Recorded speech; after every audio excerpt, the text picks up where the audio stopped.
ቤተክርስቲያን በየዘመናቱ እንደ ሻማ እየቀለጡ ለበጎቿ ብርሃን የሚሆኑ እውነተኛ እረኞችን ትወልዳለች።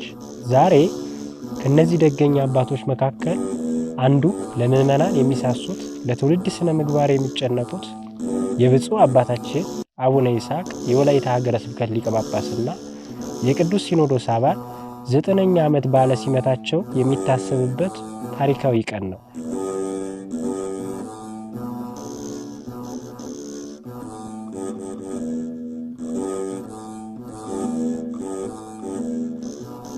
የብፁዕ አቡነ ይስሐቅን የ9ኛ ዓመት በዓለ ሲመት ስናከብር ታላቅ የሥራ ፍሬያቸውን እያሰብን ነው።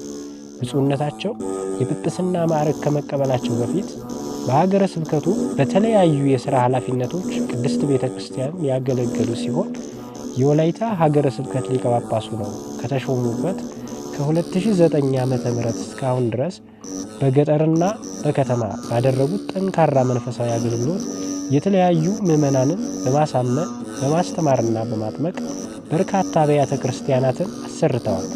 እንዲሁም በሀገረ ስብከቱ ያሉ አብያተ ክርስቲያናት የአገልጋይ እጥረት እንዳይገጥማቸው ከተለያዩ የገጠራማ አካባቢዎች ደቀ መዛሙርትን በመሰብሰብ የሚማሩበት አዳሪ የአብነት ትምህርት ቤትና የአቅማቸውን የሚያጎለብቱበት የካህናት ማሰልጠኛ በማሰራት በርካታ አገልጋዮችን እያፈሩ ይገኛሉ።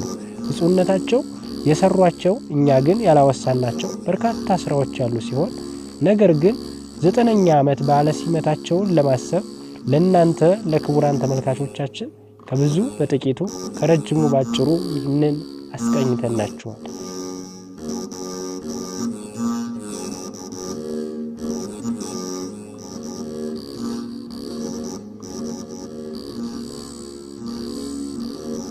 ብፁዕ አባታችን አቡነ ይስሐቅ የእውቀት ሰው፣ የትሕትና ተምሳሌት፣ የነዳያን አባት ለ9ኛ ዓመት በዓለ ሲመትዎ እንኳን አደረሰዎት።